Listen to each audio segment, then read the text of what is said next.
जाए, ये पुल निकालो, वो पुल निकालो, ये सड़क निकालो, यहां ये हो जाता तो वो हो जाता, वो हो जाता तो ये हो जाता। हम सपनों के महल बनाते रहे, पूछने वाला कोई नहीं आया। मैं सच बोल रहा हूं कि नहीं बोल रहा हूं? आज वो सौभाग्य की घड़ी आई है कि आपको वो मिला जो आपने कभी सोचा भी नहीं था। इस बात को हमको समझना,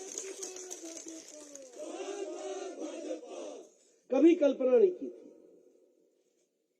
आप बताइए, आपने जो पिछले 6 सालों में, 7 सालों में, 8 सालों में जितनी बार नरेंद्र मोदी भारत के प्रधानमंत्री जी हिमाचल आए हैं, उतनी बार कोई कांग्रेस का प्रधानमंत्री यहां पर आया इस 70 सालों में?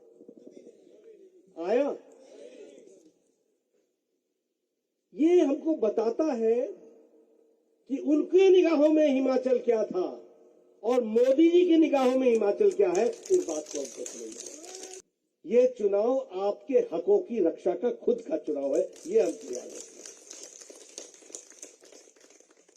और दुनिया भी देखती है कि आखिर प्रधानमंत्री जी ने इतना आशीर्वाद दिया तो क्या मिट्टी ने अपना हक अदा किया कि नहीं किया? वो हमारी जिम्मेवारी बनती है। और इसीलिए मैं आपको ये बताने आया हूं कि देखिए, डबल इंजन की सरकार ईश्वर ने हमको दिया है। इस डबल इंजन की सरकार को संभाल के रखना ये हमारी जिम्मेवारी है। और मैं इसलिए बताना चाहता हूं कि जब भी इसमें से एक इंजन गायब हो जाता है तो पहाड़ पे विकास रुक जाता है, क्योंकि गाड़ी चढ़ नहीं सकती, डबल इंजन चाहिए चाहिए।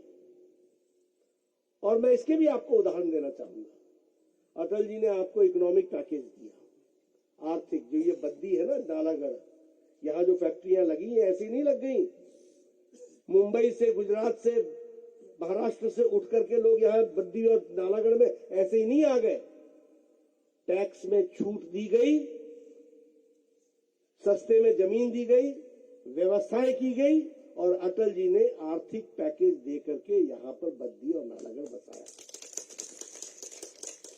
लेकिन अटल जी की सरकार 2003 में चली गई, कांग्रेसियों ने उस समय इकोनॉमिक पैकेज छीन लिया। क्या कह के छीना? कि हम आपको नहीं दे सकते अकेला, आपको हम अकेला नहीं दे सकते, क्योंकि पंजाब में हमारी सरकार है, पंजाब में ये पैकेज नहीं है। हरियाणा में हमारी सरकार है, वहां पैकेज नहीं है, इसलिए आपको भी हम पैकेज नहीं दे सकते। ये अलग बात है कि आज कांग्रेस की सरकार न हरियाणा में है, न पंजाब में है, न हिमाचल में है। लेकिन आपने मनमोहन जी की सरकार ला दी, अटल जी की सरकार चली गई, आपका हक मारा गया। ये अभी रेलवे लाइन निकल रही है, बताइए कंपेंसेशन का काम हो गया पूरा कि नहीं हो गया? जमीन सबकी लेकर के पटरी का काम शुरू कर दिया कि नहीं कर दिया? ये ले से लेकर के, कीर्तपुर से लेके ले तक, इसको मोदी जी ने 2015 में कैबिनेट कमेटी ऑन सिक्योरिटी पर अप्रूवल दिलाकर 2015 में हमको यह रेलवे लाइन दे दी। 2015 से 2017 तक वीरभद्र सिंह जी ने हमको लैंड एक्विजिशन करने नहीं दिया। यही मैं कहता हूं कि अगर सरकार नीचे जयराम जी की ना हो, अगर आपके कटवाल जी विधायक ना हो, अगर यहां पर डबल इंजन ना रहे तो विकास रुक जाता है। अब जयराम जी की सरकार 2017 में आई और 2017 से 2020 के बीच में जमीन की नपाई हो गई, सर्वे हो गया, कंपनसेशन हो गया और अब काम शुरू हो गया है। और 2 साल के अंदर बिलासपुर में रेलवे लाइन आ जाएगी। 2 से 3 साल के अंदर बिलासपुर में रेलवे लाइन आ जाएगी। बताइए, हमको अपने हक की रक्षा करनी है कि नहीं करनी है? हमको फायदा होगा कि नहीं होगा? रेलवे लाइन आने से जमीनों की कीमत बढ़ेगी कि नहीं बढ़ेगी? इन बातों को हमको समझने की आवश्यकता है। उसी तरीके से विकास के दृष्टि से हर तरीके से हम लोगों ने नए आयाम जोड़ने का प्रयास किया है। एक बल्क ड्रग पार्क 2000 करोड़ रुपए का ऊना में स्टैब्लिश हो रहा है। यह दुनिया में हिमाचल प्रदेश को ड्रग के दृष्टि से, दवाई के दृष्टि से दुनिया के नक्शे पे खड़ा कर देगा हिमाचल प्रदेश को 2 साल के अंदर या जब 2000 करोड़ रुपए लगेंगे, जब फैक्ट्रियां लगेंगी, जब वहां पर क्लस्टर बनेगा, जब वहां पर एंसिलरीज के भी आएंगे और जब वह फार्मा की दृष्टि से आगे बढ़ेगा तो आप देखेंगे कि किस तरीके का अंतर आता है। उसी तरीके से नालागढ़ में अब मेडिकल डिवाइस पार्क बन रहा है, मेडिकल डिवाइस के उपकरण बनेंगे। यह दुनिया में हिमाचल प्रदेश को मेडिकल डिवाइस में दुनिया में अपने आप को खड़ा करेगा। आपको जानकर के खुशी होगी कि भारत मैन्युफैक्चरिंग ये अपने दवाई बनाने में दूसरे नंबर पर दुनिया में खड़ा हो गया, दूसरे नंबर।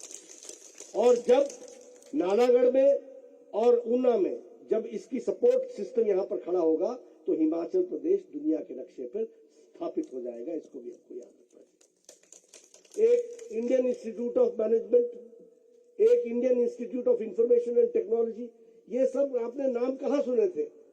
IIT हम सुनते थे दिल्ली होता है, IIT हमने सुना था रुड़की होता है, IIT हमने सुना था कि कानपुर में होता है, और आज Indian institute of information and technology वो हिमाचल में हो रहा है। इसको भी हमको समझना। हमने वो भी जमाना देखा है, कांग्रेस के MLA लंबे समय तक रहे हैं, हर बार यहां आकर के पहाड़ों पर चूना लगाते थे और इलेक्शन के पहले बोलते थे इत्थी ते जानी सड़क दी, इत्थी ते जानी सड़क। होता था कि नहीं होता था? और बाद में बारिश आती थी, इलेक्शन खत्म होता था, चूना साफ होता था, चूना आपको 5 साल के लिए लग जाता था। वो जमाना देखा कि नहीं देखा? आपने वो जमाना देखा कि नहीं देखा? जब इलेक्शन आता था तो पाइपें लेकर के फेंक देनी गांव में, आएगी जी पाइप आएगी जी, फोन तो लगी जाना, फोन तो लगी जाना, तो पानी आई जाना। इलेक्शन खत्म हुआ नहीं, रात को ट्रक आया, पाइपें उठाई, वापस।